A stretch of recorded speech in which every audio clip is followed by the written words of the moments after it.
የተከበራችሁ የከተማችን ነዋሪዎች ወጣቶችና ሴቶች እንኳን ለሰባተኛው ሀገራዊ ምርጫ በሰላም አደረሳችሁ አደረሰን።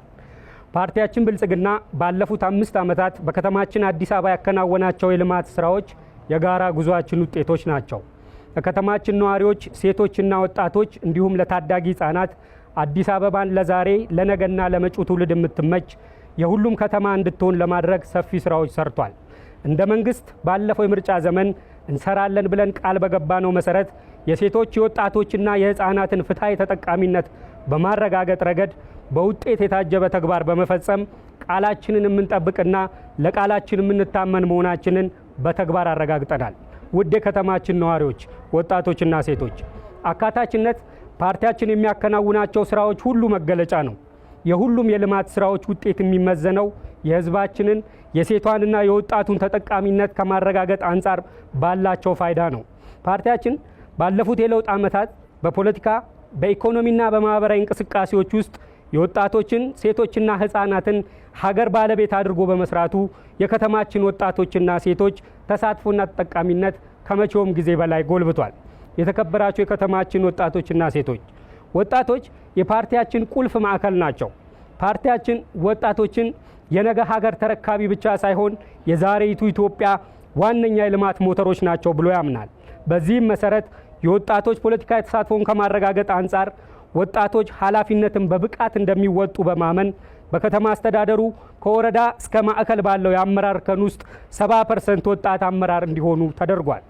የወጣቶች ኢኮኖሚያዊ ተጠቃሚነትን ከማረጋገጥ አንጻር ለወጣቶች የስራ ዕድል ፈጠራ ተግባር ልዩ ትኩረት በመስጠት ክህሎት መር የሆኑ ስልጠናዎችን በመስጠት የስራ ላይ ልምምድ እንዲያደርጉ በማስቻል የብድር አገልግሎትና የማሽነሪ አቅርቦት እንዲሁም የመስሪያ ቦታዎችን በማመቻቸት ወጣቱ የስራ ዕድል ተጠቃሚና ስራ ፈጣሪ እንዲሆን በርካታ ተግባራት ተከናውነዋል።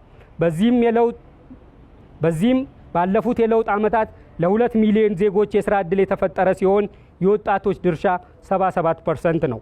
ወጣቶች የስራ ዕድል ተጠቃሚ ብቻ ሳይሆን የፈጠራ ባለቤትም እንዲሆኑ በ5 ሚሊዮን ኮደርስ የዲጂታል ስልጠና እንዲሳተፉ እድሎችን በመፍጠርና ሰርቲፋይድ በማድረግ ብቁና ተወዳዳሪ ወጣቶችን ማፍራት ተችሏል። ባለፉት የለውጥ ዓመታት በከተማችን ከ2580 በላይ የሚሆኑ የስፖርት ማዘውተሪያ ስፍራዎችን በመገንባት የከተማችን ወጣቶች የዘመናት ጥያቄ ምላሽ አግኝቷል። በከተማ አስተዳደሩ የተገነቡ የመናፈሻ የመዝናኛና የቤተ መጻሕፍት አገልግሎቶች ፓርቲያችን ለትውልድ ግንባታ የሰጠውን ትኩረት ማሳያ ይሆናሉ። ከዚህ በተጨማሪ ወጣቶች በቤት እድሳት፣ በማዕድ ማጋራት፣ በአረንጓዴ አሻራና በሌሎች በጎ ፍቃድ ተግባራት ላይ በንቃት በመሳተፍ ማህበራዊ ኃላፊነታቸውን በተገቢው ተወጥተዋል። ውድ የከተማችን ባለቤት የሆናችሁ ወጣቶችና ሴቶች ፓርቲያችን ሴቶችን ወደ አመራርነት በማምጣት በፖለቲካ ውሳኔ ሰጪነት ትልቅ ሚና እንዲጫወቱ አስችሏል።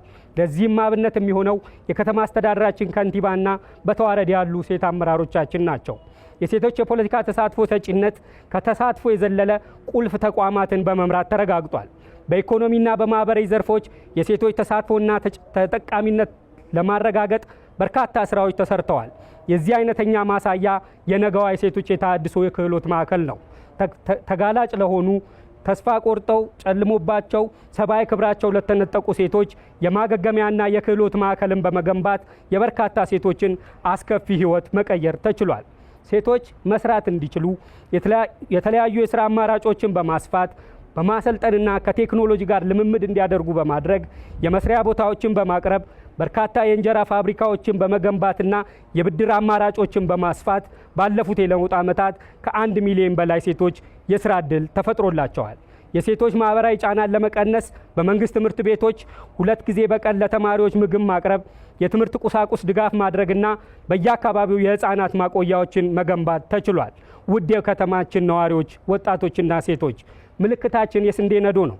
የስንዴ ነዶ የትብብር የመደመርና የሉዓላዊነት መገለጫ ነው። ለተሻለ የወጣትና የሴት ተጠቃሚነት ብልጽግናን ይምረጡ። ለተምሳሌታዊነት ጉዞ ብልጽግና ነው ምርጫችን። ለተምሳሌታዊነት ጉዞ ብልጽግና ነው ምርጫችን። ለተምሳሌታዊነት ጉዞ ብልጽግና ነው ምርጫችን።